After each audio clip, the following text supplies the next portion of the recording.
From high atop here in Mount Manitoba, it's the Hall of Fame show with your host, me, Kirk Buchner, and your other host, Evan Nolan. Okay. There you go. And we run notinhallofFame.com, the fictitious athlete Hall of Fame, the fictitious rock and roll Hall of Fame, our favorite bastard child. And yes, we do have a favorite, the United States Athletic Hall of Fame. Vote on that now. www.notinhalloffame.com/USA.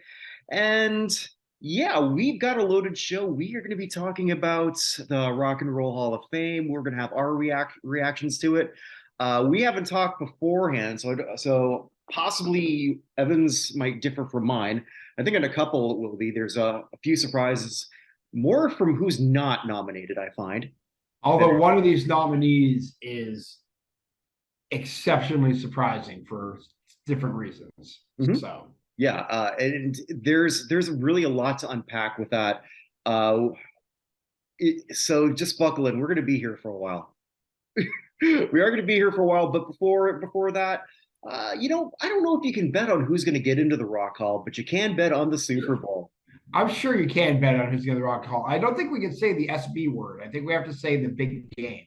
Oh, really? Is that how that works? Okay, I think so. Yeah, the big game between the team from Kansas City and the team from Philadelphia. All right. Well, I might be placing a wager. Actually, I will be, but I'm going to tell you how I'm going to do it. I'm going to use our good friends at BetStamp. Download that now on your phone. BetStamp is basically your one-stop shop for all things sports wagering. If you want to get the best line possible, this is the place to do it. So let's say you've got 5 different bookmakers that you use, or maybe there's a few other ones that you want to check out. Check out what it is that you're looking for. Maybe you want to see what type of liquid might be poured on the winning coach. Can I say Gatorade? Am I allowed to say that? I think you're allowed to say that. That's usually the color. I actually had inside information on that one year. Did you place a wager? I did not, because I didn't realize how accurate the information was. But it was the Rams. It's actually last year. The Rams had only used whatever it was. Maybe it was the Rams. Someone had only used blue Gatorade all year long for the whole team. And so they said blue. I did not bet. One of my friends did, and guess what? Mm-hmm. Blue Gatorade. Blue Gatorade. There you go. Well, don't be a haterade. Do this. Use this app so that you can get the best line possible. And if you had inside information like Evan did, you could sort of like cruise out. Oh, what's the best? Oh, Blue's paying better on this one. He would have won extra money, or his friend would have if he had that app. But now you're going to have that app. Also, too, if you're a lousy bettor like me, you can follow good bettors. I won't say I'm a good bettor. I'm just up against you. Yeah, by quite a lot. But I'm getting better because I'm using BetStamp. Other thing too is like these bets stay secure. You can actually transfer them if someone wants to sort of take that over. Let's say you make a future prop bet. Like for example, I've got Matty Bernier winning the Calder Trophy. Okay. Yeah. So like something could sort of change. I think that's a good bet, but you never know. He might sort of go into a slump, and then I might say, "Damn, I wish someone could take it off my hands." There's a lot of things that you can sort of do with BetStamp, and download that now. Promo code Buck25. Easy to remember. Buck BUCK 25, because that's half my age. Whamp, whamp. But I am younger than all the people who just got nominated, I think. Maybe not. I'm not sure. How old's Jack White? That's the question. How old's Jack and how old's Meg White? I don't know. We'll find that out while you're talking. So let's start with the. All right. So this time they've nominated 14, which again is weird because you just never know with them because there's zero consistency with everything that the Rock Hall does. So much so that you never know when they're actually going to announce it. But we know one thing for sure: whenever they do announce their nominees, or they say they're going to announce the nominees, they say it's going to happen in 2 days. Like, what did it take them that long to figure that out? And possibly yes. Well, the good news is that we have new leadership for the Rock Hall nominating committee. Sure. But bad news is the shenanigans have not changed. So they have not. No. So this, by the way, both Jack and Meg White Meg White's 48, Jack White's 47. God damn it. They're both older than Tom Brady. who retired this week for the second time. Yeah, do you think he did enough to get into the Hall of Fame? I'm not sure. We'll see. Here's a part of me thinks that he's going to do the Jason Witten and do 1 year in the booth and then end up as the quarterback for the San Francisco 49ers in 2025. So, or 2024. Yeah, we could have a whole long conversation on Brady. I don't. Well, save that for another day. We got enough stuff. I just wanted to get my one Brady out there. I think he's going back to the 49ers. He'll take a year off and go back next year. We will see. We will see. So we start off with the Tribe Called Quest, their first nomination. This is a good ballot for them, I think. I don't think it is. No, I mean it is, but I don't think it is. I think they're. I mean, can we do this in a different order than just alphabetical? Is that okay?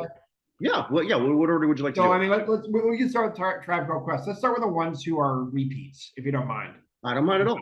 So we've had a Tribe Called Quest before on the ballot. They were there. Hold on one second. I'm getting everything together. They were actually. We didn't actually do this because we didn't know when it was. Did you do predictions for when you thought who you thought was getting in? No. I mean, I did with through Richie, right? But or did I? Actually, no, I never did. I never got to it because I was so obsessed with everything that I've been doing on everything else with the site. So Richie, apologies. I didn't get back to you, although I did respond right away regarding who I thought was going to get in from this group. So yeah. So a Tribe Called Quest, this is their second year in a row they've been nominated. They are the hip hop group on the ballot this year. Last year they're up against Eminem. They were putting one hip hop artist in. They're putting in Eminem. No offense to a Tribe Called Quest.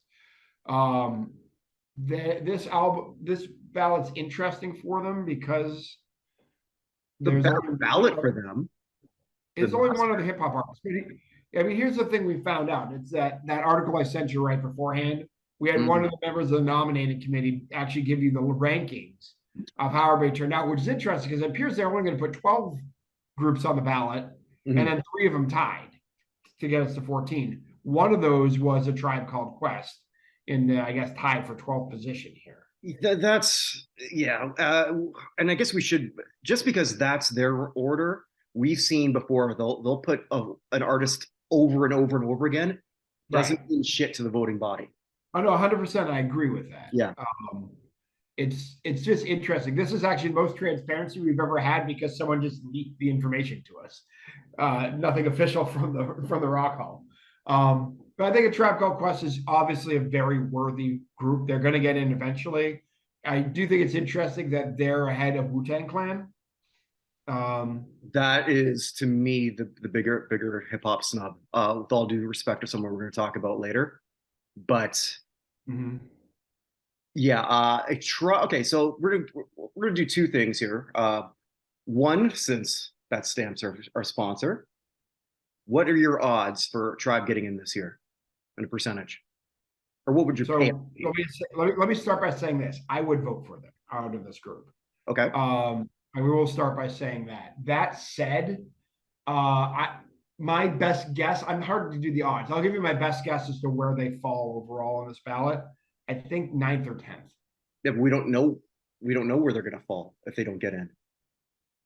I know, but my point is I think they're going to fall 9th to 10th, meaning they're not going to have no chance. Okay. But I'd be surprised to see them get in. So there are only 14 groups. Everybody can vote for 5. So I expect this class to be 7. Probably. Or that's the other weird thing that they now do. So if there's someone they're hard pressed to get in, then they put a bogus award around it. Can I bring up that group right now? Do it. It's the Spinners. Okay, so that for me would be one of the 5 that I would vote for, because if I did have a rock ballot, I'm now thinking more strategically. I don't think that the Spinners are more deserving than other people I would feel that I would not be voting for this year, for what it's worth. It's just that they've waited a long time. They have the resume. There's only one of them left at this point. Exactly. So and some people can. Here's the other thing, like the Spinners and Rufus and all those funk groups are have been trouble getting in. The Gap Band we haven't seen yet. The Commodores. But the one that always gets me is Kool and the Gang. And I mean, Cool and the Gang, it feels to me like if they put them in, they'd just be in. But they've been stuck behind the rest of these groups. Right. And until you get the spinners in, there is no Cool in the Gang, as far as I can tell at this point. So I don't think the spinners are going to get in through the front door. I would not be shocked if they got through the back door. Yeah, they're gonna have to, because what is this? Their fifth? Fourth. Fourth. Okay. So it's their fourth kick at this can. But their first is 2016. Okay. So that could help a little bit because we know, not that we know much about who actually votes, we just know that there's over 1,000 and anyone who's already in the hall has a vote. Correct. That's all we know for sure. Correct. And from when I did talk to one voter, she was told that they're trying to diversify. This has a very good chance of being an all-white class. I don't think so because of the other hip hop person involved. Yeah, but we'll get to that. But I think there's one fact about the other hip hop person which I think will help them. But if that doesn't help pull them up and over, it's a very good chance of being a all Caucasian hall. Which then that's why they've got their other backdoor ways to sort of fix that if need be. Correct. I don't think that they wouldn't, because they would. Yeah, 100% they will. And we don't even know the criteria of that. They don't know the criteria. They don't know that. They make the criteria up as they go. Absolutely. So that's been said. All of what we just said. The spinners belong to the Rock and Roll Hall of Fame. Would they have your vote this year? I mean, if you're voting 5, I mean, like I'm not voting Tribe only because I want to vote for spinners. Mm-hmm. And was one that I felt that I would feel that I need to get in now. I think the answer to that is, if I'm in a world where there isn't the back door, the answer is yes, but there is the back door, and I don't think they're getting it otherwise. So the answer is no. So we're playing 3D chess, guessing on based on what we know they're gonna do. Yeah. Or here's what they'll do. The spinners don't get elected, and then that award goes to Shaka Khan finally. Yeah, I mean, talk about somebody we're expecting to see here and didn't. Or actually, it wouldn't surprise me that award went to Dionne Warwick either. That's another surprise. Actually, it feels like they're really trying to throw a lot at the wall. They are. There's a lot of new, not necessarily not necessarily new to being eligible. Well, that's only 2 of them, but I believe 8 of these of them are first ballot. Correct. Okay. So we've done the spinners. We got a Tribe Called Quest also returning perpetually. Actually, he asked me, well, the guy you brought up earlier, I can't think of his name. Richie. Yeah. Richie asked me if I could guess, or I don't think it was Richie. Somebody said if you could pick one person from the last ballot, you would guarantee would be on this ballot. Who would it be? Okay. Rage. There's no way Rage Against the Machine was not going to be on this ballot. All right, so let's look at them. This is their 5th nominations, and 5th in the last 6 years. They've been eligible 6 years. Yeah. Fifth so we've got a problem that, and I think Tom Morello, who I believe is still on the committee, even is. He is. If Tom Morello's not on this committee, are they in this? Or maybe they're inducted already. I mean, that's a good question. Are they nominated first? Or are there other bands nominated first? There's a whole. We've brought this up before. I would vote for Rage. Rage has to be one of my votes, not because I necessarily think Rage is more deserving, but we need to get into the '90s rock groups. But there's now another rock group on this ballot. Right, and we'll bring them up. It's might as well discuss it now, which is Soundgarden. Right. So Soundgarden, 2nd nomination, and the last time they're the band nominated the year Rage wasn't. Yes, yeah, exactly, and that's what I was just going to say. So now they're up against each other. Do they cancel each other out with voters? To a certain degree, I think the answer to that's yes. Because it would on mine, because I have Soundgarden personally ahead of Rage, not by much. I mean, there are other groups who we haven't even come close to seeing yet. I know Jane's Addiction got 1 vote, but I mean, I feel like the Pumpkins, Smashing Pumpkins, have just been completely forgotten this whole thing. They have to figure this out. It's getting to the point where it's the wide receivers on on the NFL thing. There's so many backed up. They have to get the first one through and then figure it out from there. Which and then you have to wonder, like, how are some of these people thinking? I mean, for me, I'm thinking almost purely strategic voting. That's not how I want to have to think, but I kind of have to. Yeah, if you want to get the deserving acts in that haven't been nominated, and not to say there isn't a single one of these groups or artists this time I'm like, yeah, no. You know what I mean? Okay. So what are your percentages on these two?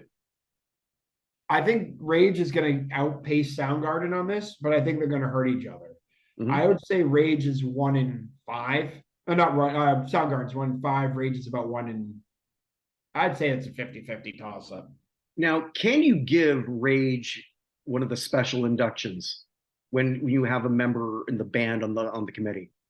I don't think so. I don't either. And I don't think they've been waiting. I don't think they've been waiting long enough for that to happen either. Right. And if we're going to take Tom at his word, and why wouldn't we? There's no reason why we shouldn't. I mean, he would accept he that. has at least been consistent the whole way through. Yes, which I mean, for those, because we haven't said it, where you're basically he's saying don't nominate us, but I guess it's not trying that hard. Yeah, they're I don't know. Or is it like, gee, guys, don't nominate us? I don't know. We're not in that room. Yeah. I mean, so according to that list, Rage was the 4th in terms of voting out of that room. So, I mean, of all the they're second amongst the returning artists on this list. So we'll see what happens. Yeah, I don't know. I don't know if Rage is getting in.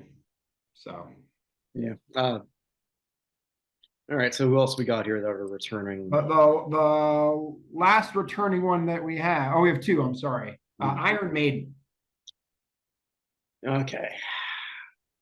Now, okay, correct me if I'm wrong. Judas Priest got in for the back door last year, right? Correct. Okay. Which was weird. All right. But that was one of those ones like we keep nominating Judas Priest. We're not getting them in. Mm-hmm. There's probably no 70s band in any genre more deserving who's not in yet. Let's just stop this foolishness and get them in so we can move on. So now we can get into Iron Maiden and Motorhead and Slayer and all the ones who we've already should have had discussions about. Iron Maiden's going to have a real hard time, even though they're the only one who sounds like them on this ballot. Because that hasn't mattered in the past. Like no one votes for the heavy rock grams, the hard rock. Right, especially ones that didn't necessarily have a musical evolution. They're a harder AC/DC in some ways. You know, yeah. People love them on the site. The vote from all of you is actually higher on them than most by like they're in the 90s of people wanting to get them in. They're not going to get voted in. The only chance is to get some kind of backdoor entry. It's the only chance for them. They're not going to get. They're not going to get that this year. They're not.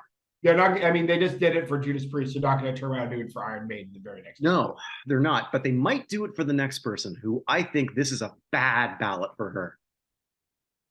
Are you kidding? Kate Bush? Yeah, I do. Bush is 100% getting it. Maybe not through votes though. 100%. Okay. So here's there are two people off this ballot who are 100% getting in. Kate Bush is one of them.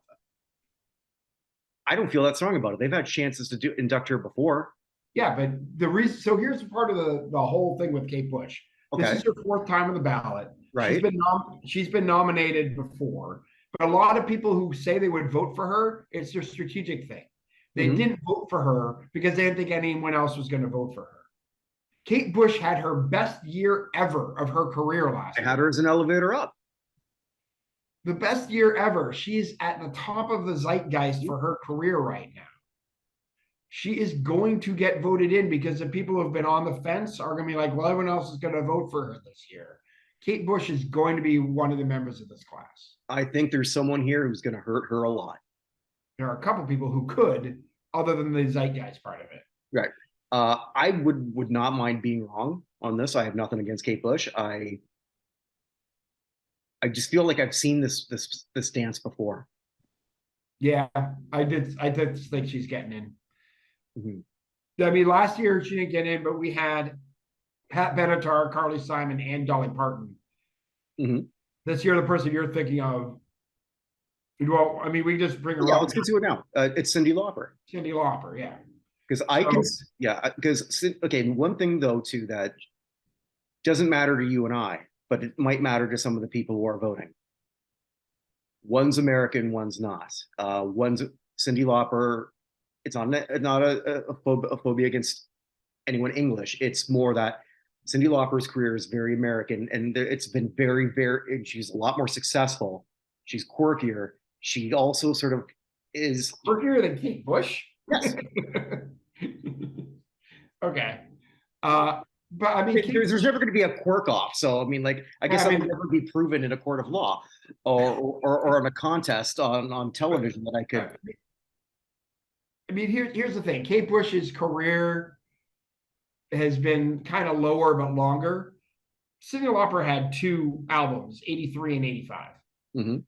I mean, the 83 album is remarkable. You got everything from Girls Just Want to Have Fun to She Bop, which is the number one female masturbation rock song of all time.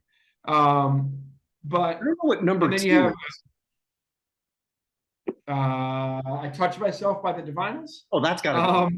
Um, that's actually probably number one over I She think that'd Bop. be number one. Yeah. But and then you have True Colors coming out later. But I think one of the things that probably helps Cyndi Lauper more than anything else is Cyndi Lauper is a Tony Award winning creator of Kinky Boots, which may not matter that much in the Rock Hall, but she's got a bigger, longer train. I just don't think it's enough this first year to get over Kate Bush. Who's been eligible longer? I'll have to look that one up. I don't think it's much of a difference. This is just their first chance for Cyndi. Cyndi just feels like somebody that a lot of the newer voters might be waiting for. Yeah, so Kate Bush has been eligible since 2004. Cyndi Lauper's been eligible since 2009. 2009. Okay. Yeah, because I get thrown off by Cyndi because she didn't even hit it big till she was 34, Mm-hmm. which is incredible. So that I can't even. Well, I guess whatever age she is, it's got to be 50. She looks 15 years younger. Yeah. So just by the way, the class of 2009 has three members so far: Run DMC, Stevie Ray Vaughan and Double Trouble, and Bon Jovi, which is quite the list. The class of 2004 currently has Prince, Van Halen, Dire Straits, The Cars, and The Cure. Also, Chaka Khan and Devo are part of that group. So to give you an idea of like what their actual contemporaries are, Weird Al also would be class 2004, as is Vision, which we'll get to in a second. So I just think Kate Bush is getting in, which is funny now that I've said all that. I don't know if I'd vote for her because I'm so sure she's getting in. So yeah. Anyway, so I think that Kate Bush is as close to lock as you're going to get off this ballot. Yes, yeah, that's. I guess we disagree. That's okay. Yeah, we disagree on that one. I think Cyndi's got a better shot, and I'm happy if one of them gets in. Yeah, 100% on that. Yeah. Do we want to go to the other? Well, there's two other females on this list. Sorry. Let's go to the person who I think has the worst chance of getting in of anybody. Okay, I'm sure we're thinking of the same person. Go ahead. Sheryl Crow. Yep. So I was listening to Who Cares About the Rock Hall podcast where they did the announcements of this whole thing, which was very, very good, by the way. I disagreed with them on a couple of things, but I did like the way they took things. Sheryl Crow knows everybody and has been involved with the Hall for a long time, which is why I'm not that surprised she's here. We're wondering when the Lilith Fair folks were going to get here and who'd be the first one. We figured it'd be Sheryl Crow over Melissa Etheridge, Sarah McLachlan, those types of folks. I just don't think that she's ready yet from this group.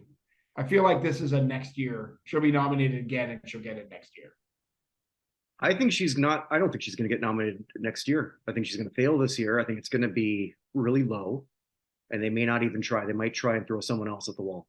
That's what I think.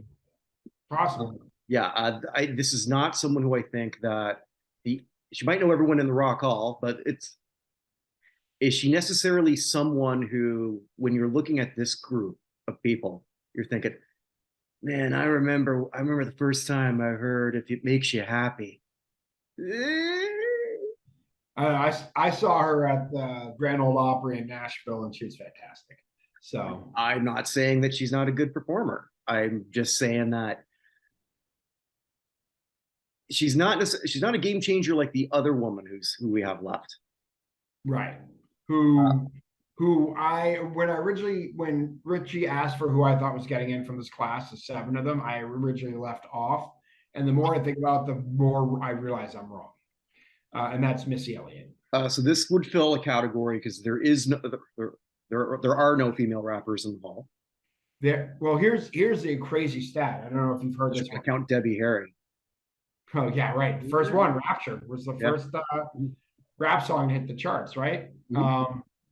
But do you know that in the history of the Rock and Roll Hall of Fame, no solo African American female artist has ever been elected on their first ballot?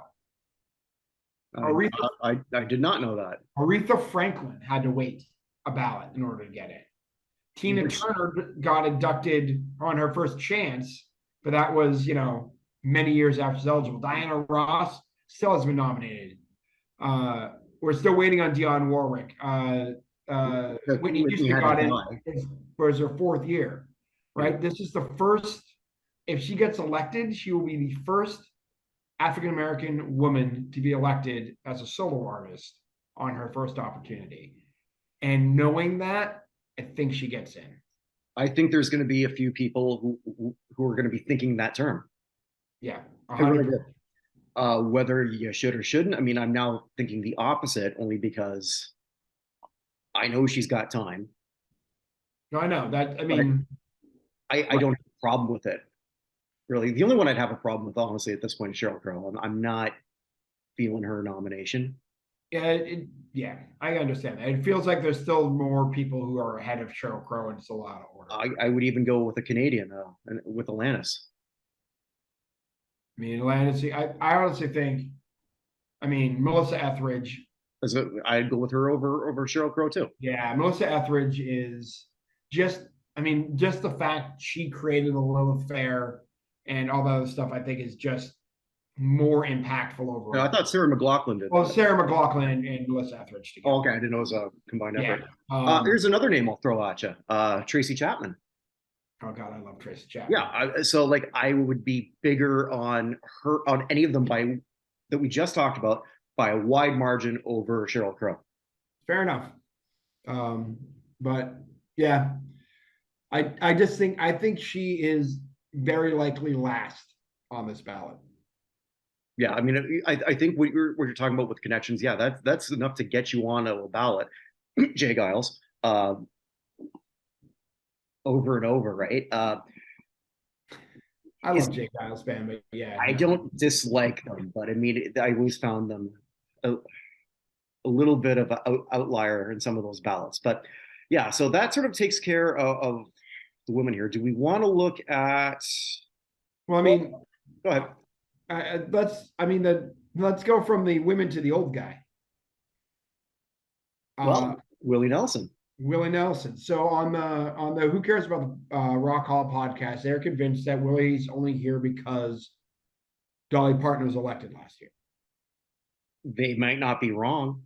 They may not be wrong. They're also worried that this was going to mean that Trace Adkins or people like that were eventually going to get in, and I don't think that's the case. So here's my argument for Willie, and because he is country, right? Mm-hmm. But if they're in my opinion, on the male side, there are 5 country artists who I think had enough of an impact on the development of music and the way things went, and those are the 5 outlaw country guys. Mm-hmm. So that's Johnny Cash, who's already in, Willie, who's getting nominated now, Merle Haggard, Waylon Jennings, and Chris Christopherson. Right. Once we get past those 5, I'm not on board. right? Those are the people who, outside of being an early influence, if you want to go into like Hank Williams Sr. or people like that, the early influence, I get that. Or God, what's his name? I just had it in my head. Regardless, it doesn't matter. As actual performers who could come up, those are the only five I'm interested in hearing anything about. Cash is in. Willie Nelson is clearly next out of those. Willie Nelson is the other lock to me of getting in on this battle. I think so too. And to the whole point of Dolly Parton, probably when you saw that as a nomination, if they put in Dolly in her first year, and I think I will argue, Willie didn't have the more of a crossover appeal that Dolly did, but Willie had the better musical career. I truly believe that. Interesting. Interesting. I mean, Willie's career is much more country overall than Dolly's is in a way. But I don't think there's any way. He turns 90 this year. There's like a whole 90th birthday celebration plan for him coming up with like tons of artists. I just don't think there's any way he does not get in. And he would be one of my votes. And he's the only country artist we need to get in so we can get Snoop in. So yeah, not where I thought. Well, I'm sure Snoop would love to party with Willie, and I'm sure he has. 100%. Was that line? That song. I'll never smoke weed with Willie again. You heard that song? That's right. Yeah. Oh yeah, the end of Beer Fest. But anyway. Yeah, but I mean, I think Willie Nelson is 100% getting in. Okay. Then can I go to my favorite nomination, please? Sure. Probably the same favorite as mine. It finally happened. Joy Division and New Order together, and the faces, small faces, poo-poo platter. I don't care. I always said I thought Joy Division should get in first, New Order second. But I put them together just to get them on the ballot.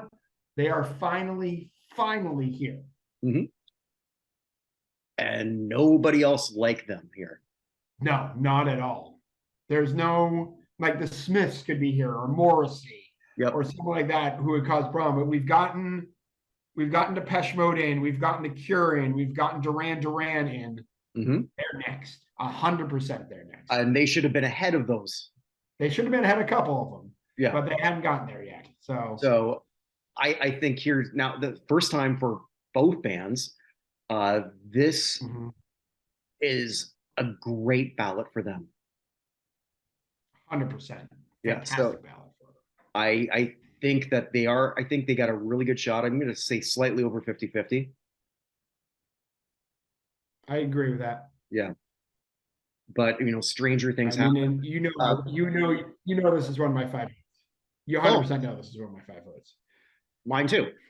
So who do we have? Oh, so the only person as I say, the only band or only artist who could be here more for me to vote for is Patti LaBelle. Be Patti LaBelle or LaBelle in general, and then New Order for me. The biggest. I thought Diana Ross would be up there too for you. Diana Ross is there too. But Diana Ross is eventually getting in. Patti and New Order were the ones I was despairing I would ever see.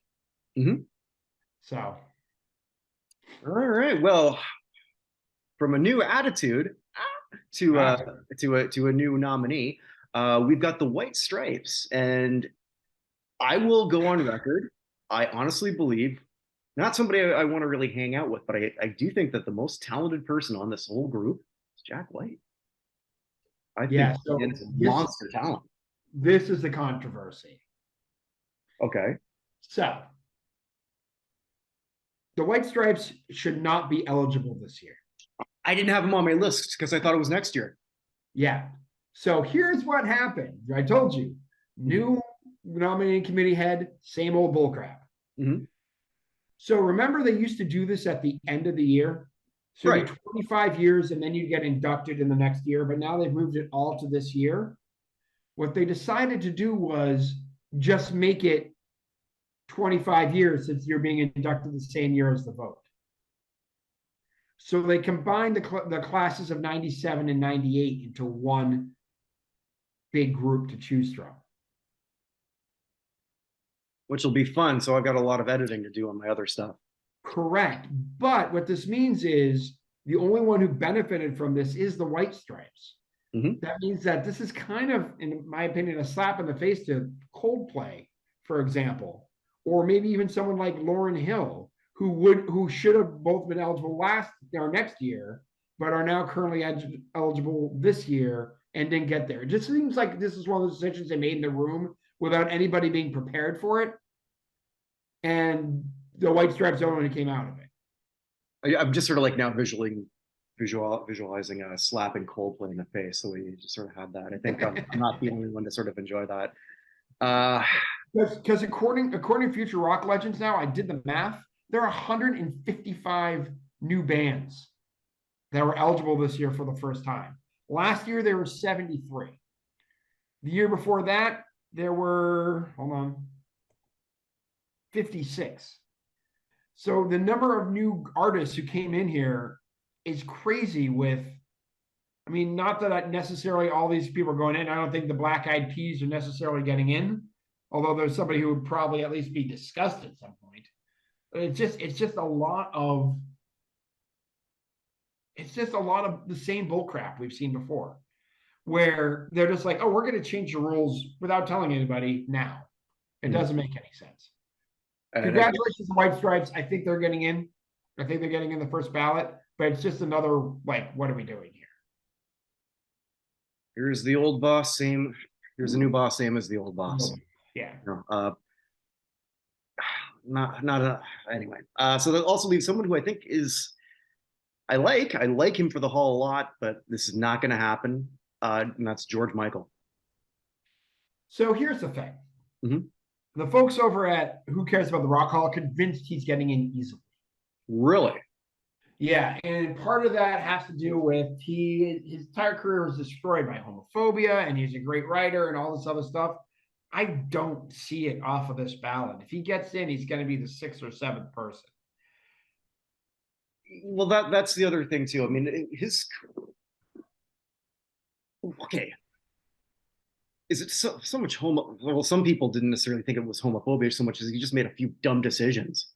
Well, I mean, it was his entire life was lived in the public eye for every single person he ever dated or anything along those lines. I remember the video for Too Hot. Do you remember that video? No. Yeah, and this like the amount of like it's a song that's in his large book of stuff largely forgettable. But there's just I just remember the firestorm that came out after it because he was kissing multiple guys in this video. And just like I think George Michael should be in the Rock and Roll Hall of Fame 100%. Do I think that if people are only voting for Vive, he's going to get enough to get up and over in this group? I don't. Because if we're going by their logic in the oppression Olympics and the woke virtue signaling, and let's be blunt, there's going to be some people who are voting who are going to think in those terms. They're gonna want to see the first female rapper in first. Yeah, they're going to want to see Missy Elliott over. Right. If Missy Elliott isn't on this ballot, George Michael has a much better chance, which is hilarious because they have nothing to do with each other. Right. But I mean, if that's how they're thinking, and some people do. Yeah. I mean, that's why I had MIA as an elevator down not that long ago. Right. You know, or you can get sort of ostracized for your thought. That's why we will never have this discussion, not that we ever would, on Ted Nugent or Kid Rock.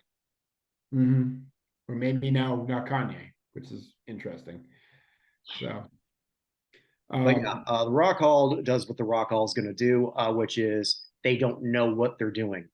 Yeah, well, one of my friends, I put all the stuff out there. On my fantasy football thing with my buddies from high school, and one of them said, "Do the things like rape and murder matter to the Rock Hall voters?" And I was like, "Well, Michael Jackson and Ike Turner are in there, so apparently no." So we could go on and on. We can go on and on, but just like you just never know what it is that people are going to be okay with, what they're not okay with, what they're looking for, what they're not. So, but just speaking of people who have a little bit of a checkered past, so the last person here, Warren Zevon. Yes, that one is a very interesting one for me. I was trying to sort of like figure out my head because this is one of those long time comings. Yep. Uh, Because back when we had Todd Rundgren the first time. yeah. So Todd Rundgren came up after who was the one? Who was a guy voted in right before Todd Rundgren came up? It was I can't. We had like the singer songwriter part all the time. Yeah. And I expected that Zevon was the next guy. They tried Sting at one point and a few things like that, but I just felt like he was the next guy. And then Rundgren jumped in there first, and they eventually got Rundgren in again. Interestingly, but anyway, Zevon is now here. I'm actually surprised to see him this year What's because that? I expected the spot to go to the about to die Phil Collins. Mm, Phil Collins is not healthy. I don't know if you've seen pictures of him recently. I have not. No, I knew he was He looks well he for a looks while. emaciated. He is Right. super duper sick. And I thought they do Phil. I'm not surprised Yvonne is here. I thought they do Phil Collins in his last chance here while he's still alive, and Zevon would be after. I thought Collins would jump him. He didn't. Uh, Zevon is very, very worthy. He's someone who a lot of people figure is probably already in. You know what I mean? Mhm. Although on the Hugh knows about the Rock Hall, they're like, we all know where was the London, but what else did he sing? And I'm like, are you kidding me?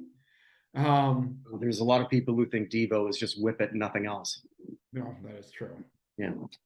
So yeah, but just by the way, my list of nominees that I had where I expected I did 15 this year. Mhm. I think 1, 2, 3, 4, 5, 6, 7, 8, 9, 10, 11, 12, 13, 14. And that's the other thing. They couldn't even give 15. They can't even keep that consistent. Yeah, I know. This is the fewest they've had since 2010, back when they had 10 or 12. And it looks like they're going for 12 because they had a three-way tie. Yeah. So, or maybe that's the next people were so far down they didn't even bother to bring them up, which is possible. That could be too. Or it's just a giant glut. They just said, screw it.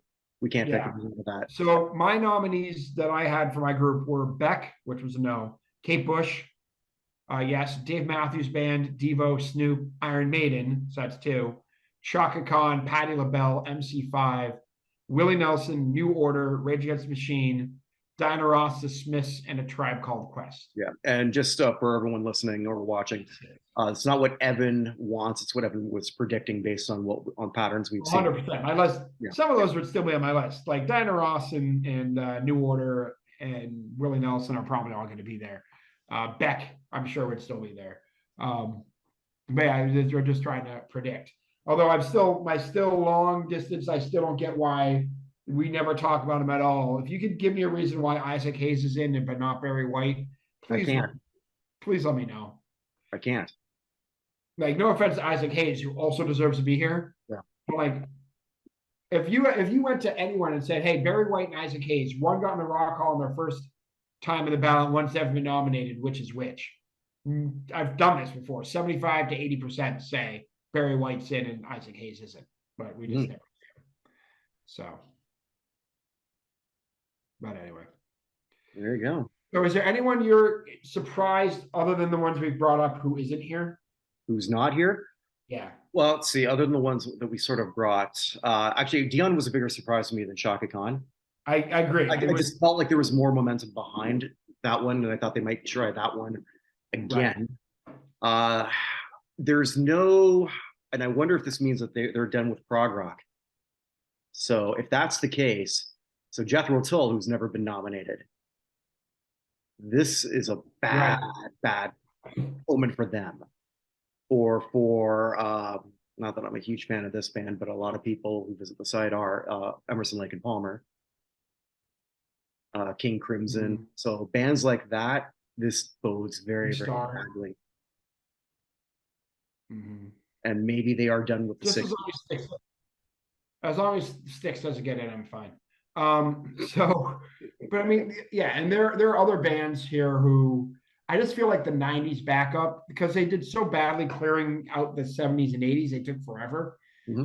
The 90s backup has just begun with, like, that's why they brought this up in the Rock Hall, Who Kids Rock Hall podcast. It just feels like the White Stripes are out of order.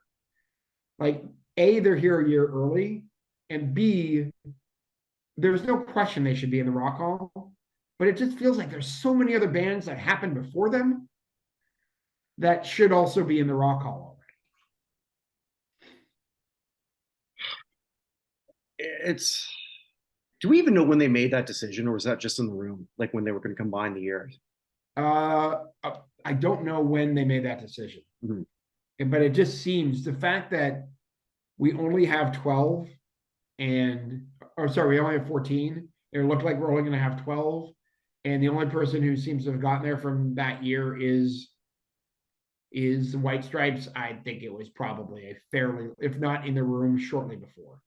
I Mhm. feel like it was a hastily made decision. I don't disagree with that decision if they're going to keep it consistent from here on in. I don't disagree with it either Yeah. if they're going to keep it consistent. I agree. But the problem is they never keep anything consistent. No, other than their inconsistency. Oh, very good. Yeah. Yeah. So with that, we'll be talking a lot more about that in the future. I'm having a bit of fun now on Twitter. I'm making a round robin. So where I'm putting each one against each other. So I'll be, I guess, 13 contests for each act. Yeah, Just so to see how that's sort of like going to go. it's interesting. Yeah, I think I voted in the first one was it Kate Bush against Tribe. yeah, against Yeah. Tribe Called Quest. Yeah. So like each one will sort of like run for 2 days. Just why not? I like daily Hall of Fame polls. I got to do that more often. Well, I actually am going to be doing, you know how that thing I do that thing in March Mhm. every year or every so often as to a different poll. I think what I'm going to do, since there are 155 bands eligible for the first time, I'm just going to do 128 of them head to head For vote this year. for this year. Okay. For who out of the people who became eligible for Not the Grolo. Oh, no. Okay. yeah, I mean, if, no offense to fans of the bug and soil work, but they're probably not Soil going work. It's made of people. It's made of people. Oh wait, no, that's something else. But I mean, who doesn't want to vote for Limp Bizkit against Queens of the Stone Age? So Hmm. who are both now in contention and They are. here. 98 degrees against Leanne Womack. So Why not? Let's have fun with it. yeah. Love it. So, anyway, so that's where we're on the rock hall. Okay. So who, if you're gonna make a prediction, and there are 7 groups getting in your opinion. Let's just say there's 7. Yeah. Who are those 7? Okay. I think the Not Whites. who you can vote for. Who do you think's getting it? Yeah. No. Yeah. Exactly. Willie's gonna get in. Zevon is gonna get in. Missy, Cyndi Lauper, Joy Division / New Order, and I think I agree with you. I think that they're going to find that back way for the spinners. That makes a lot of sense to me. That's the only one that they sort of keep coming back up. If they do find a way to do the 7th, it'd be Kate. Kate Bush. Yeah. So my 7, just by the way, are Willie Nelson. These again, who I expect to be elected: Willie Nelson, Kate Bush, Joy Division, New Order, Missy Elliott. I'm gonna the White Stripes. I'm gonna say they figure out a way to get Rage Against the Machine in. I'm just hoping that's number 6 or 7. And there's one more. I guess I'm just playing that they're going to cancel each other out. Is what I'm thinking. Yeah, I know. I'm just if they let's put it this way: if Rage finishes 7, since we never know how the votes go anyway, they'll get in. So and then the last I'm torn between a few. I'm gonna say that last spot goes to oh what the heck. I'll just say it goes to George Michael. So even though I think Zevon is probably a better chance, I think Tribe's probably a better choice. And I don't have Cyndi Lauper in there. But yeah, I think we'll just say it goes to George Michael somehow. So. Okay. Maybe I'm overestimating Cindy's likability factor on this. It's entirely possible. Yeah, who knows? So because that's really where I'm thinking. Or maybe I'm also swayed a bit by the fact I talked to the Cindy for Hall of Fame committee. And I kind of enjoyed that. Yeah, so I guess moving on, sadly, with that sort of like being our big lead, we have a lot of people who left us. we did. It was not as deep a week, I guess, but it's not as big a week, but it was a very big week for the actual people who We Yeah, lost them. so in memoriam. Yeah, so the first one I'm actually going to start with, which is funny more than anything else, because so we all talk about Punxsutawney Phil here for Groundhog Day here in the United States. Mhm. He's not the only groundhog that they go and use around the country. And actually, there's one, a French Canadian groundhog named Fred La Marmotte, who they pulled out of his den today only to find out he was dead. So what does that mean for winter? There are no more winters, either eternal winter or there are no more winters. Damn, AOC was right about climate change. Okay. There you go. Yeah, so RIP Fred La Marmotte, who has been predicting since 2010 in Quebec. So first time I groundhog, but he died on Groundhog Day, so you got to bring that up. What are you trying to do? Yeah, I also want to talk about forgotten person from history, but very important to all of our lives. Bob Bourne passed away at the age of 98. Bob Bourne was the second generation runner of Just Born candies, and the man who really created the Peep and the hot tamale. The what? The Peep. What's that? Marshmallow Peeps. You know what marshmallow Peeps are? Mm-mm. Dear God, I'm sorry for you. They're an Easter thing. They're marshmallow that are shape of little birds. They're a big thing for us in our family anyway. You know what hot tamales are, of course. I know what that is, yes. Yeah, so he outright created those. They did Mike and Ike as well, and his father put him in charge of coming up with a new flavor of Mike and Ike, and hot tamales where we came up with. But okay. he passed I know away. those. Yeah, he passed away at the age of 98. Okay. So, from TV, Cindy Williams passed away from Laverne and Shirley. She was 75. Do you have anything to say about Cindy? Yeah, not a whole lot. I mean, like, I remember her actually more fondly because I tried to. Oh, I saw a few Laverne and Shirley reruns not that long ago. Man, that doesn't hold up too well. But American Graffiti, but American Graffiti does. That is true. And she's in that, and her and Ron Howard are a perfect couple, actually, in that film, and even the shitty sequel. Yeah, like Caddyshack, there is no sequel. So yeah, Cindy Williams is 75. Also, quick, few other people from entertainment passed away. George Wilbur, one of the many people who has played Mike Myers, and he was Mike Myers in Halloween 4 and Halloween: The Curse of Michael Myers. Passed away at the age of 81. Lisa Loring, the original Wednesday Addams from the Addams Family back in the day, passed away at the age of 64. She was in other stuff too, but mostly known for that. And one of those people who died way too young and was yet in every single TV show somehow. Annie Wershing passed away at the age of 45 of cancer. She was in Bosch. She was in Timeless. She was in 24. Redheaded. Look her up. I probably know her to see. You don't have to look her up. She was in the voice actor from The Last of Us, which has now been made into the television program. Not much of it, pretty much a TV person, not much of a filmography, but like you'll just see her everything she was on TV. Oh, okay, yeah. I've seen her. Yeah. So The Rookie, she was on for 3 seasons. Code Black, Blue Bloods, like just on everything. 3 episodes on Castle. One of those people you're like, oh yeah, I've seen her. Only 45. Well, what should I have? Does it say?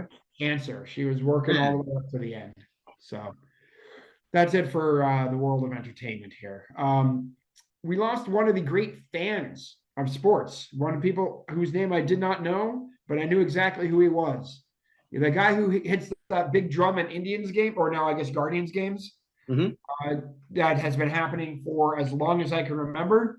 Because it happened since before I was alive. It started in 1973, but his name was John Adams, and he passed away at the age of 71. If baseball had a fan Hall of Fame, John Adams would have to get serious consideration. From the world of motorsports, Jean-Pierre Jabouille, the race car driver for the 24 Hours of Le Mans, and he won a couple of Grand Prix races in Formula One. Passed away at the age of 80.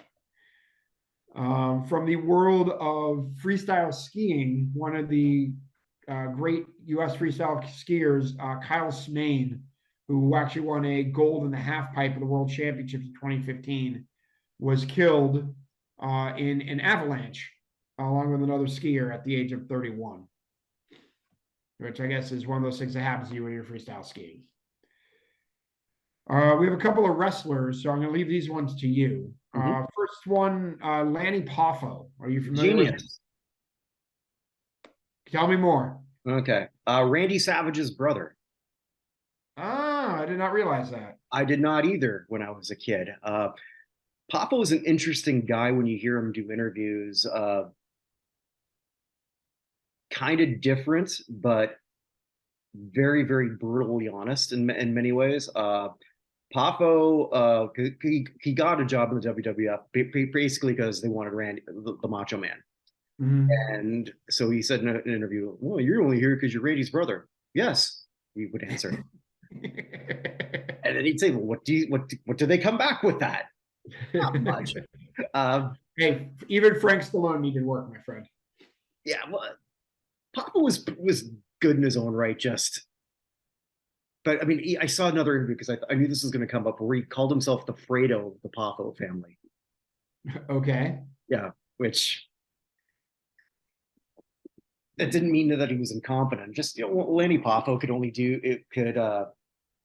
But he was innovative in his day. He was the first guy that I ever saw sort of do a moonsault, which was like a backflip onto an opponent coming off the second rope. And I never saw anyone do that before. He actually had a Saturday night's main event title shot against Hulk Hogan when he became the Genius.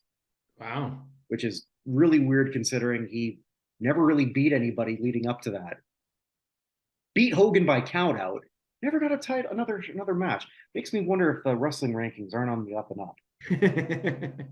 And another thing you'll like, managed to steal money for 4 years. When Macho Man went to WCW, basically he got his brother a job. Somehow he bought, not somehow, I don't know, I shouldn't say somehow. He bought the rights to Gorgeous George gimmick. So he was Gorgeous George in WCW. So he was under contract for WCW for 4 years.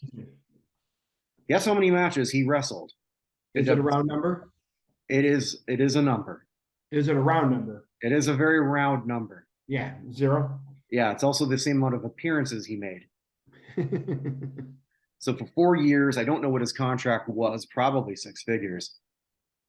Get on, hey, if someone's dumb enough to pay you, you take it. But from what I could see, he was living his best life. I think he was living in Ecuador with a much younger, hotter trophy wife. Well, it said when he passed away, he was survived by his Labradoodle Wordsworth, which was one of my favorite facts I've seen on anyone's thing. Okay, I'm just going by like some pictures I saw. Maybe he went on. Who knows? Who cares? Either way, good wrestler, very humble. Not going to be in the WWE Hall of Fame, although according to him, and again, I have no reason to doubt him, even though wrestlers usually lie about a lot of things, but since he always puts himself down so many times, he said that Randy would not accept an invitation, like a Hall of Fame invitation, unless the entire family, which would have been him, his brother, and their dad, who was also a wrestler, who at one point set the world record for consecutive sit-ups. Wow, that's actually an impressive world record. Yes, I don't know if he probably doesn't still have it, but he did at one point. So, yeah. But I guess he relented on that after Randy passed, so it took a while. But yeah, so well, I mean, he gave Randy's acceptance speech. Yes, he did. He did. So yeah, so first card I ever went to, he was the second match on it. Yeah, cool. Losing, of course, but yes. Oh, Lanny Poffo was 68. Looked great. Looked phenomenal. So, second one was Kenny Sodbuster J. I don't know about AWA. You're familiar with him at all? I'm not. Oh, he was wrestled in the American Wrestling Association. He was mainly a jobber, I guess, but he passed away at the age of 85, which is very old for a jobber. Yeah, that's I mean also too like with Paco, from what I know, from what I understand, also he didn't have those habits either that a lot of the wrestlers had. Mm-hmm. So I think, but anyway, but yeah, Sodbuster, that's a great nickname. I don't quite know what that means, but I like it. I I guess you break up grass. I'm not sure. Um, well, so Oh, I get it. Okay. yeah. Also passing away, Sidney Thornton. We're going to football here. Sidney Thornton, two-time Super Bowl champion with the 79 and 80 Steelers. Uh, Second round pick out of Northwestern State. A running back, passed away at the age of 68. From the world of broadcasting, this happened right as we left air, got announced last week. Yeah, yeah. I don't know if there's ever been a broadcaster, maybe other than Al Michaels this year, who just did not want to be on any of his Thursday night football games. But I don't know if there's ever been a broadcaster who hated the sport he was working on more than Billy Packer, who passed away at the age of 82. Billy Packer's like entire feeling of college basketball was one of like barely veiled disgust. It seemed most of the time he was like a main part of the NCAA tournament, but a large portion of it's just people complaining about how much he seemed to hate college basketball. It was sort of like the anti Dick Vitale. 100%. Yeah, Dick Vitale is definitely the whatever the yin yang said, which one was supposed to be the happier one was definitely Dick Vitale. Yeah, yeah, I think you're right. Probably maybe you get the news broke right when we were recording. We always do these Thursday nights, usually, depending on our situation or karate in Evan's case. Because everyone sometimes so exciting. They're not all gems. So he was but he was he actually, believe it or not, left college basketball back in 2008, which was 15 years ago or 14 years ago, which is crazy to me. Damn, I would have got that one so wrong. Yeah. So he also had some other weird things. One of my favorite things I had forgotten about was that he hired a psychic to find the weapon from the OJ murder case. I did not know that. That worked out. That was one of those things I heard at one point. So yeah.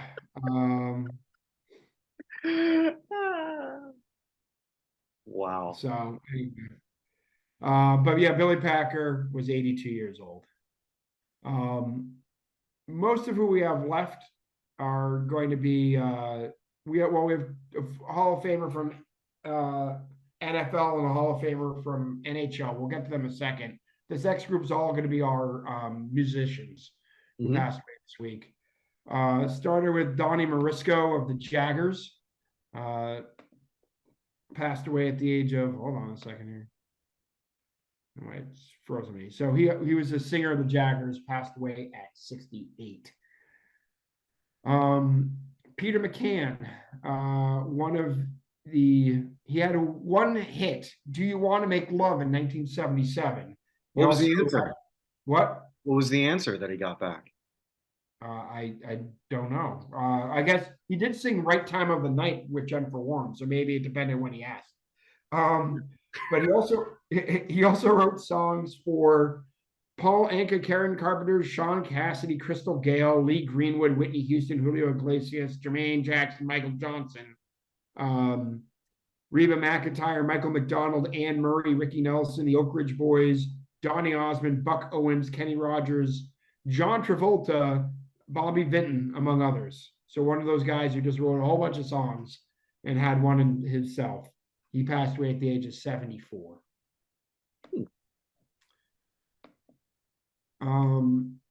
Another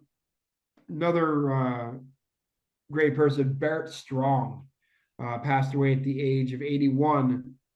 He was one of the first artists signed by Berry Gordy to the Motown label, and he had their first hit. What was the first hit for Motown? I read this too, and I don't remember. It's Money, That's What I Want, hit number 2 in 1960. Mhm. But he also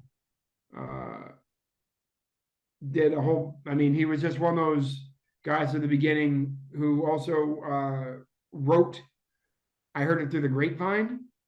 He wrote War by Edward Starr, Wherever I Lay My Hat Is Home by Marvin Gaye, Smiling Faces Sometimes, Cloud Nine, I Can't Get Next to You, Psychedelic Shack, and Ball of Confusion, and Papa Was a Rolling Stone for the Temptations. Like one of the major players in the history of music who probably is someone they should put in fewer managers into the Rock Hall and more people like this. Does that make sense? Makes a lot of sense.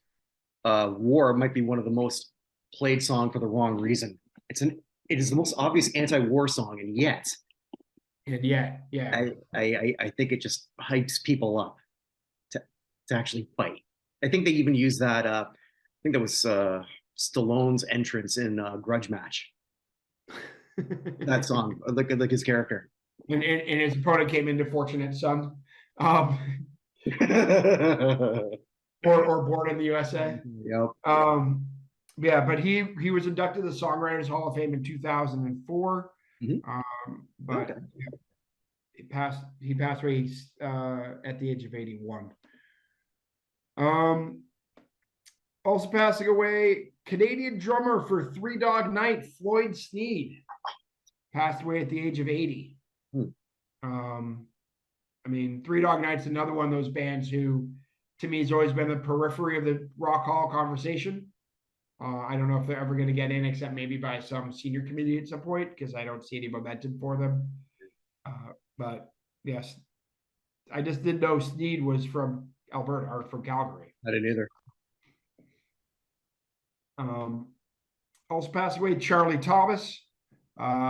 Worked with the Drifters. One of the last remaining Drifters passed Was away. he the last, I believe? I think I read that, but he was the last drifter. He I think. might be. I could have been mistaken, but I thought I read that in an article. Yes. So he was inducted with the Drifters in '88 to Rock Hall, given a Pioneer Award, the Rhythm and Blues Foundation in 1999. But he passed away at the age of 85.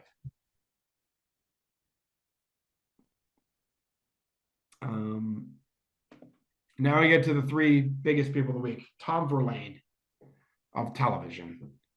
Another one of those bands who probably should already be in the Rock Hall, but I don't know what we're going to do to get them in. But Verlaine is one of the greatest guitar players in the history of rock and roll. Yeah, Marquee Moon's one of my favorite albums ever.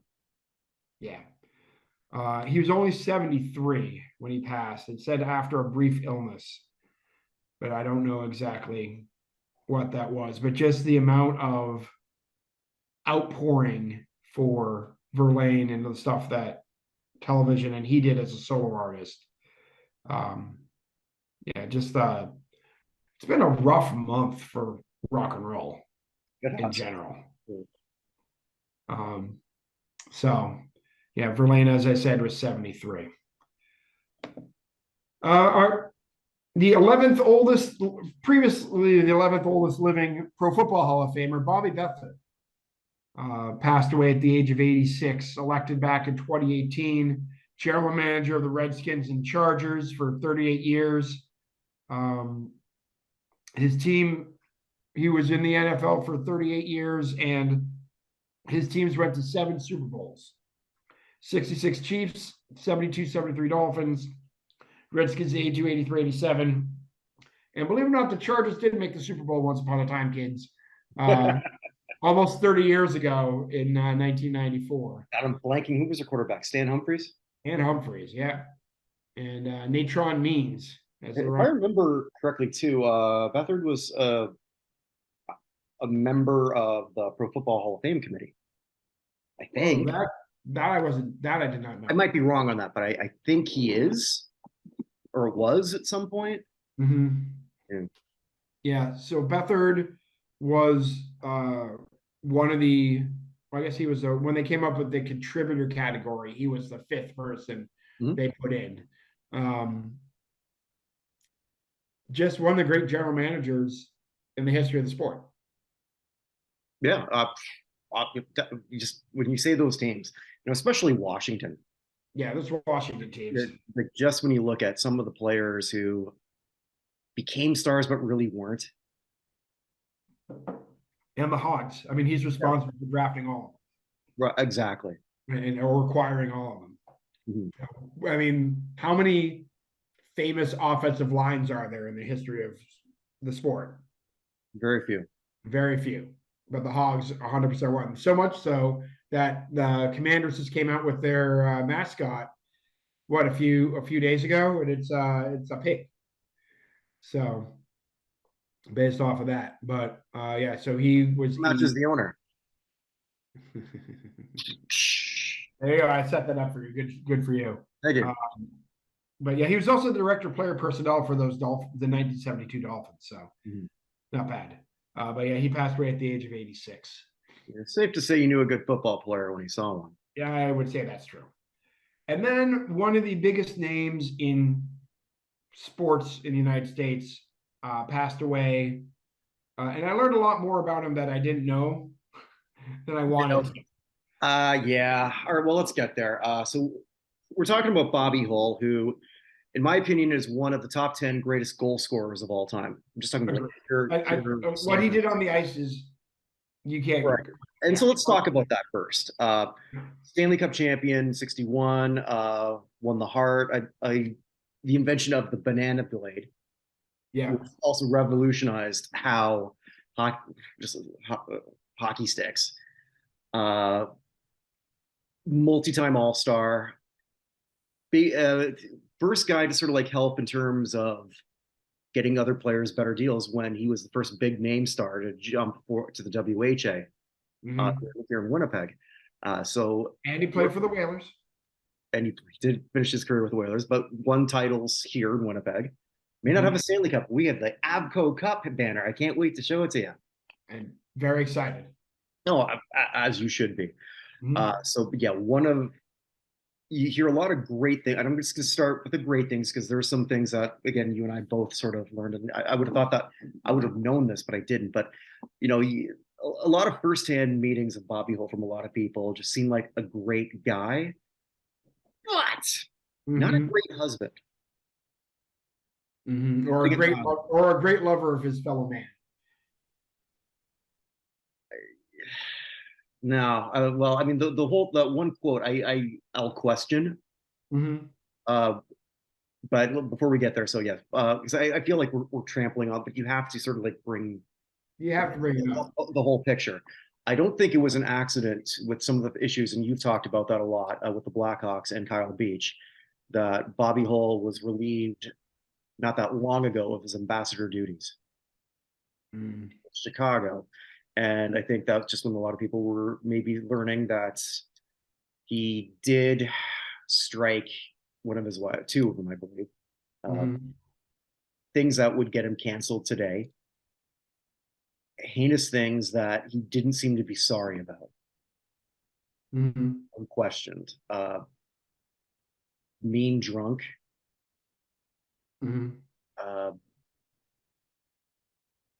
Which, it's, you got to tell the whole story. The other thing that you probably were referring to is a quote from a paper in Moscow.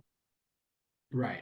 Which I'll just say it's a paper in Moscow, and I was searching everywhere to see if there's other racial things he said. Well, I mean, the other one I heard was from a broadcast that he said that the African American population was growing much too fast.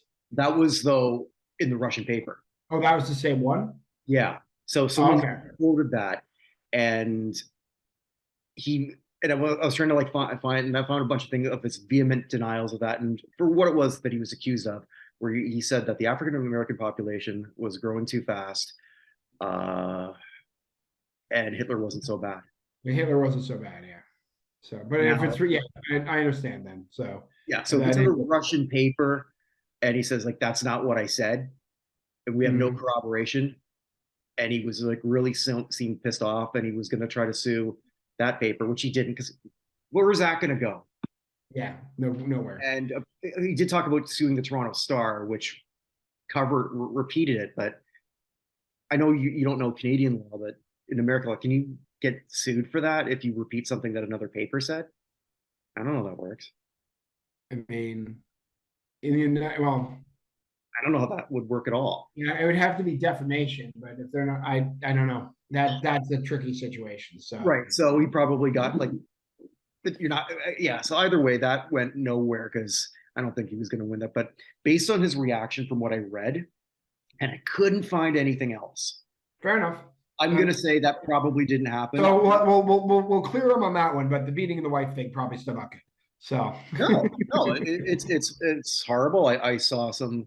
It was like going on some Reddit posts, just trying to see like, and that's I can't believe I didn't know that about Bob Mhm. Hill.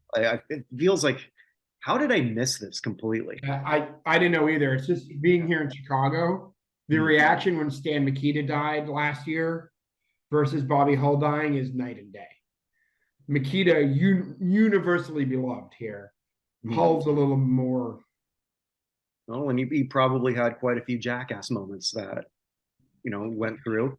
We'll still, just to close on a positive thing, I will still say that he was that goal, a sniper evolution from Richard. I really feel that he took that to the next step. And Yeah, so just he was a 13-time. Am I doing the math right? 1, 2, 3, 4, 5, 6, 7, 8, 9, 10, 12-time, excuse me. Mhm. All-star, 3-time Art Ross winner, 2-time Hart winner, once Lady Bing winner, Mhm. won the Lester Patrick Trophy once. Only person to win the All-Star Game MVP on consecutive years, back in 70 and 71. Also, first team or a 5-time All-Star WHA, WHA Most Valuable Player twice, 3-time Avco Cup champion, as you said. Mhm. Member of the Hockey Hall of Fame in 1983. Member of the Manitoba Hockey Hall of Fame, Manitoba Sports Hall of Fame, World Hockey Association Hall of Fame, Ontario Sports Hall of Fame. And I went by his statue of Stan Mikita, with he and Stan Mikita outside the United Center. And in 1998, the Hockey News had their 100 greatest hockey players. He ranked number 8 and was the highest rated left wing. As he should be when that would come out. Yeah, well, I mean, who's passed him since then and left? Ovechkin, is he on the left or right? I think that's a good question. Ovechkin's up there. I don't actually remember. He's not a center though. Is he right? No. So yeah, because he's a wing. I can't remember whether Ovechkin's left or right because I'd have Ovechkin higher than him. Period. Regardless, but I agree. Ovechkin is he shoots right.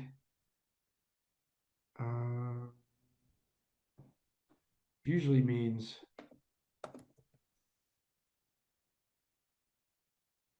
he's a left wing. Yeah, because if you're shooting right, you want to be on the left side to have more angle on them.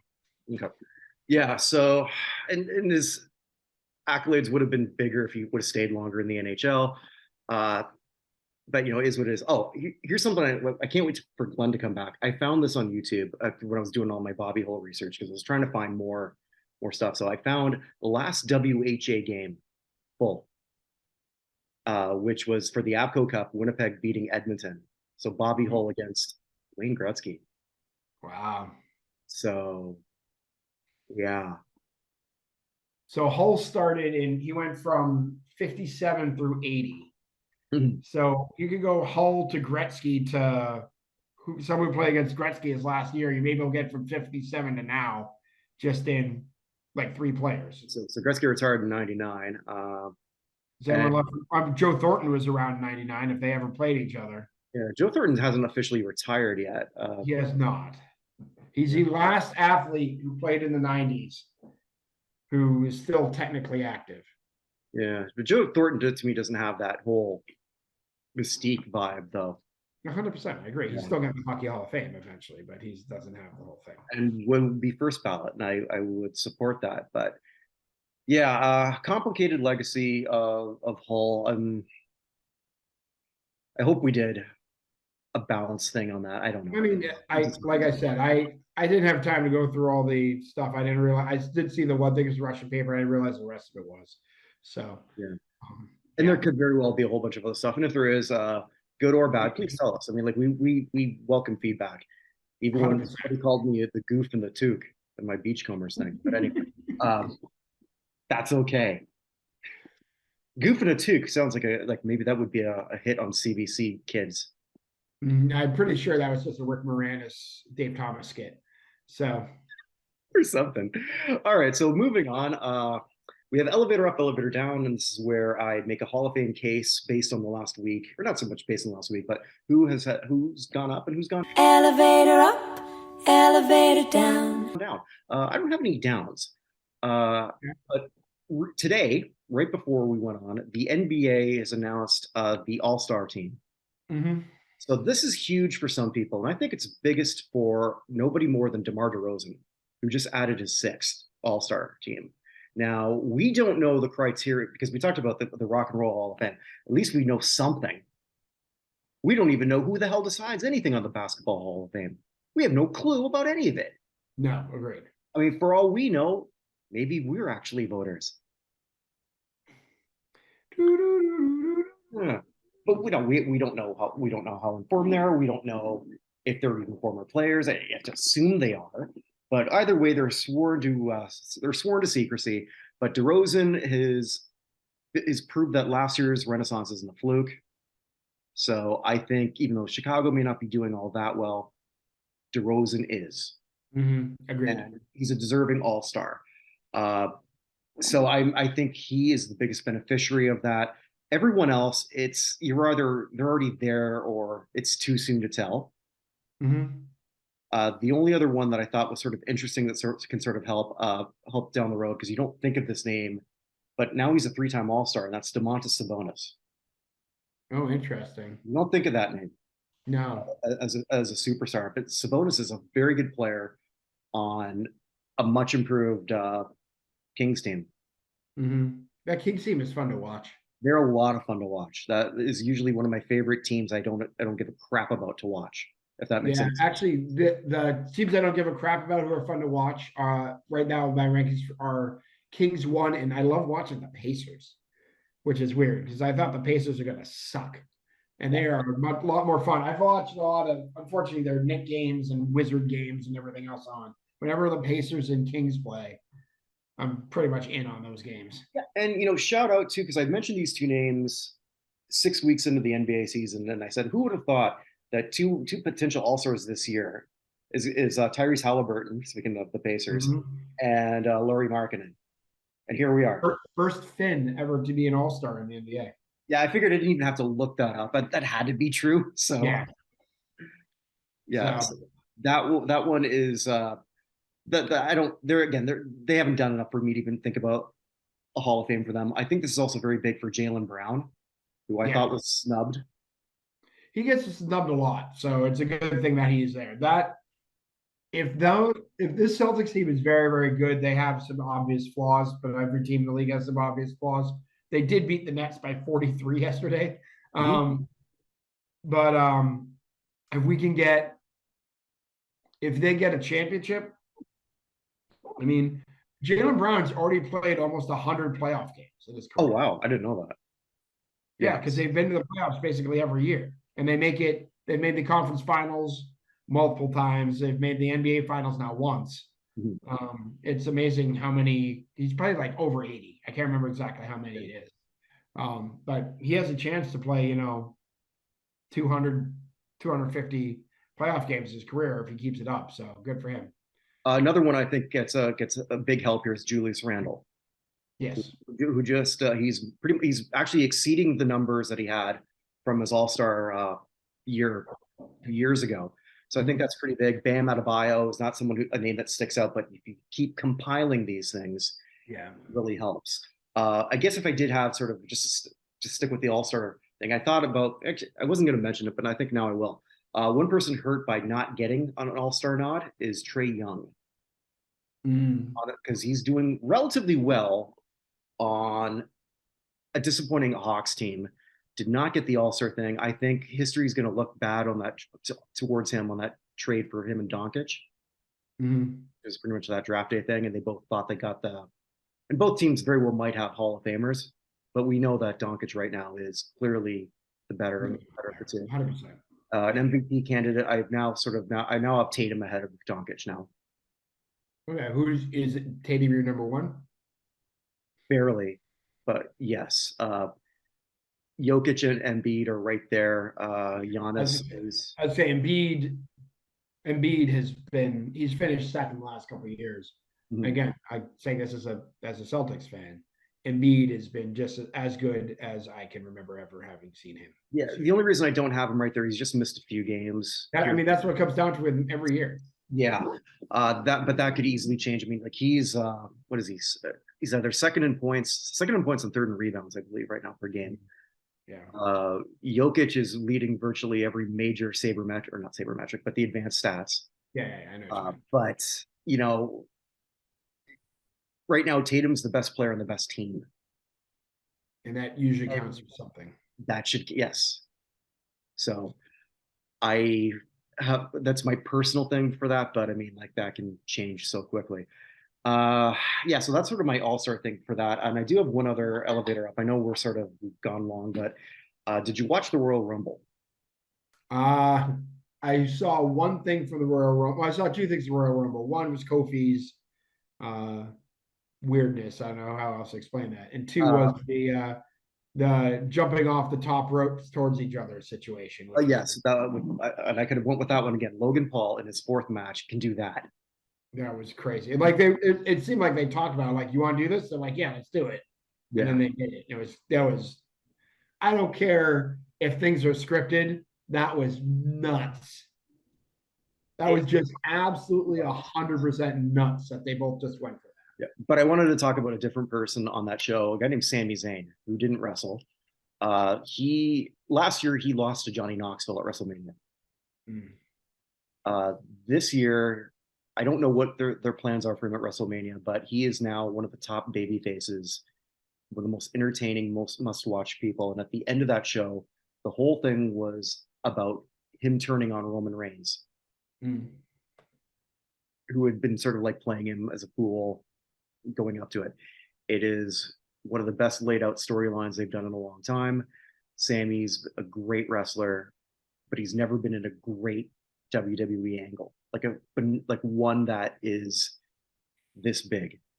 Again, the WWE Hall of Fame is very, very weird, but you gotta have a storyline to get there. No, sometimes no. I tried.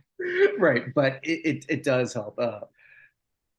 And just not that he needs another shout out because he's been getting a lot of accolades for his work lately, but just wanted to give that. And I think if there was any doubt from where he is before, I think he's there now. Hopefully they don't blow this like they're prone to do. But with Vince back in charge, that can't happen. What could go wrong? Yeah, exactly. So that ends the elevator. Yes. So now we go to the bad, the ugly, and the good.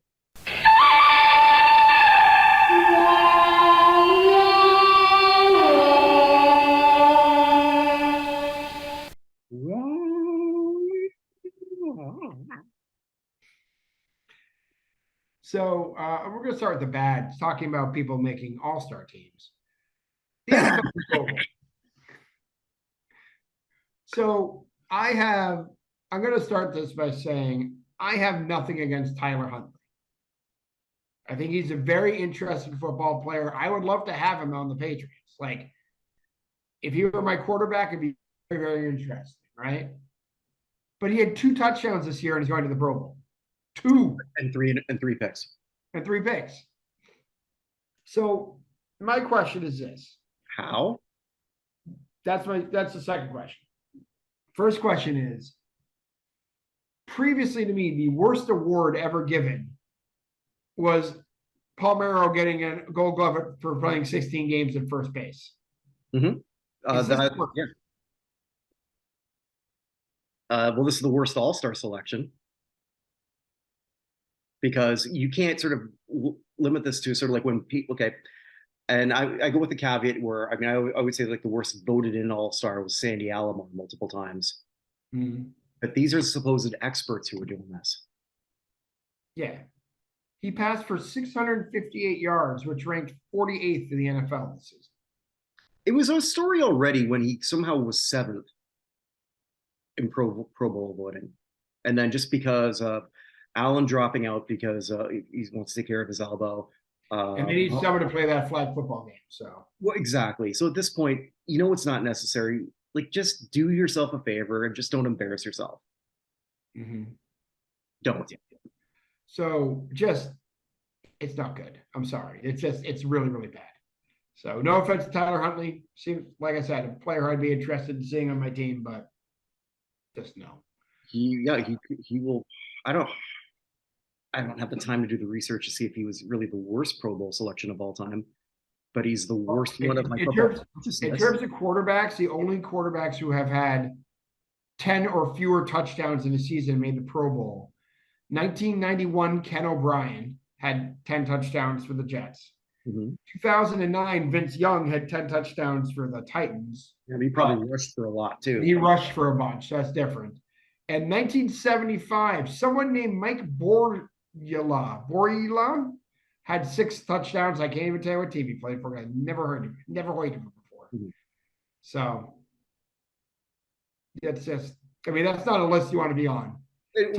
Mike Borla, Ken O'Brien, and Vince Young is not exactly a Brady Manning autogram list of things. And we're also not talking about somebody, and not that I'm ever saying Tebow was a Pro Bowler, but Tebow, for that brief moment in time, at least his teams were winning, even though he wasn't throwing much. Huntley didn't win. Yeah, it's true. So like there's not even some kind of weird magic and mysticism around him. You knew that they were screwed when Lamar went down. Yeah. By the way, Borla played for the Philadelphia Eagles. Oh, okay. Well, there you go. Just in case you're wondering, for those scoring at home. So it's just not good. So I'm obviously with that. I don't have anything else. For those who have the not Hall of Fame home game. The ugly. The ugly. I'm going to go to John Henry's Boston Globe. So my distaste with the Red Sox owner, who has brought us the only 4 championships in over 100 years, is well documented on this thing. Part of the reason there's a lot of people who distrust Henry is that he owns the Boston Globe, which paper spends a lot of time ripping on particularly the Patriots whenever they can, right? But the Patriots are down. What team is historically good in Boston right now? The Bruins. Are historically good. So they hired one of their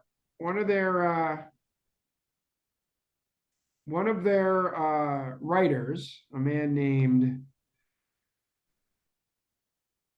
Stan Grossfeld, did an article. Now I want to point out that Henry, they had an event a week and a half ago out in Springfield, Massachusetts for the Red Sox, a fan event.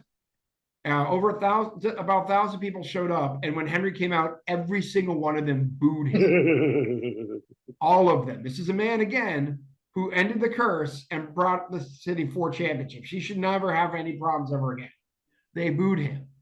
So what happens? They come out with a piece saying that the Celtics and Bruins are both doing very, very well, but their fans will never see each other because hockey fans are white and therefore won't go see black players play sports.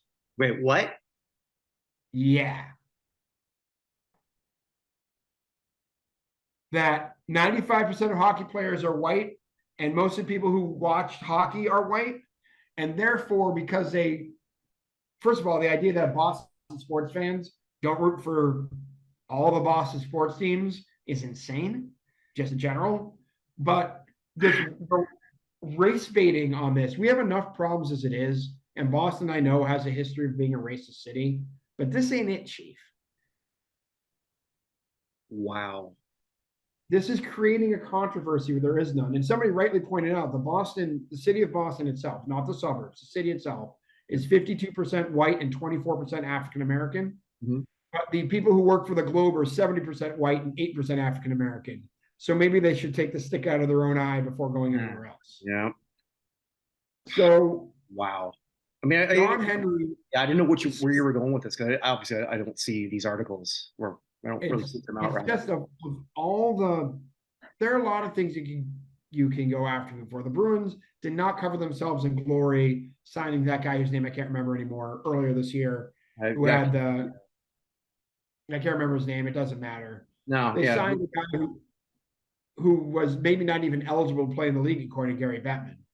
And it cost him $235,000 for employing this guy for 3 days. Yeah, and for what we know, and we talk about this a lot, or I do, and we don't know if he put in any kind of work to get better. No, and it looks like he hasn't. And that's part of it. Because you and I are big believers in redemption, as long as people actually go for it, not just because they feel like it. I feel like I should get a pass, so therefore I get a pass. No. Yeah. Work towards it. Work towards it, and I mean, we'll forgive you, but don't do whatever. Anyway, there are things to criticize the Celtics about as well. This ain't it, Chief. This is not the way to go. Don't create racial division. I mean, this is probably just for clicks for the website or whatever. I don't know, but it's that's probably it exactly. I mean, like what there's two words we never put together 10 years ago: clickbait. Yeah, it's 100%, but it's just like, just stop. Just stop this bullcrap. Yeah, it's like, I think reminds me of like when that was one article where they're upset how there was no Asians in the Baseball Hall of Fame, and didn't really point out that none were good enough yet. Yeah, and that's gonna change as soon as Ichiro's eligible. Absolutely, and it will, and there's going to be others, and yeah, but their whole point was, how come they don't recognize people from other leagues? Because I don't know, what's the national one? How come the Japanese Baseball Hall of Fame doesn't recognize any of the American pioneers that brought the game there? I don't know, because they don't have to. Yeah. Like, there's your answer. Why doesn't the Manitoba Sports Hall of Fame, who has Bobby Hull in there, have Wayne Gretzky, who wasn't from Manitoba? Huh? They both played hockey. There you go. Like, it's dumb. So he speaks with a very distinct Canadian accent. He does. So anyway. So anyway, let's end this on a nice note. Yeah, let's end on a nice note. One of the true, this is on baseball. One of the true nice, John Henry, not one of the nice guys of baseball. One of the true nice guys of baseball is Jason Hayward. Was on the 2016 Cubs team that won the World Series. Is famous for giving a locker room speech during that rain delay that allegedly, rivaled any speech given by anyone ever. We don't know what it was, but everyone came out there saying it was incredible. But he has decided, even after leaving and struggling the end of his Cubs career, that Chicago is where he grew up, basically as a person, as an adult, met his wife, had his kids, everything, and he's investing back in the city. So he just opened the North Austin Center in Chicago, which is I think it was a $24.8 million facility, most of which he ended up fronting for this thing. 400 kids after school will be able to go, have 25,000 kids annually, has classrooms, study areas, esports, giant indoor turf field, all sorts of stuff for inner city kids to have a place to go safely. And you want to get kids involved in baseball from the inner cities, this is how you do it. Just someone who put his roots down, is like, I'm putting my money where my mouth is. I can make a difference in the community that I have chosen to be in. And it opened today. It broke ground. It opened today. Just more power to Jason Hayward. Just, again, clearly, he was so liked here that even though he struggled, and baseball fans can be brutal, he struggled. He got a lot of money, and he struggled the last 4 years of that contract. Yeah. And everybody felt badly for him and not mad at him. Does that make sense? That's rare for that to happen. It's very rare for that to happen. But he is back and doing what he can for the city that he was part of the championship team in. And he's not from here originally. He wasn't drafted here. He was drafted by the Braves, played for the Cardinals for a while, came here. But that's great. It's an absolutely classy thing to do. Yeah. So Jason Hayward, more power to you. Nice. All right. Well, that brings this to a close, but not without our plugs. I got to plug the other things that I do. I recorded. You do other things? I do other things. I cheat on you from time to time. That's why our child's. That's why our childs are bastards. It's more an open relationship, but we continue. Here's that. Yeah, wait a minute. Yeah, but it doesn't mean you can do shows with other people.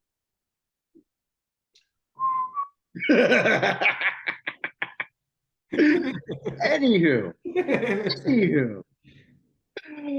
I recorded one yesterday with Vinny Laspinuso. The one that we did a couple weeks ago is out right now on our channels, where he makes the Hall of Fame case for Kirk Flood. It's a really good one. It's the favorite one I've done with him.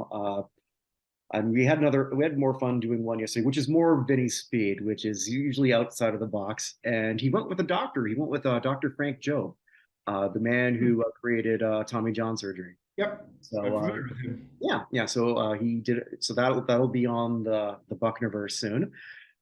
We recorded also this week on How the Hell Did This Go #1. Look at Simon and Garfunkel and sort of what happened to them after a bridge over troubled water, which went #1. You might like this one that I picked for next week, Africa by Toto. Yes. There's a big thing going around on the social media networks today about how Africa is actually about a guy who's become a werewolf and is looking for a cure.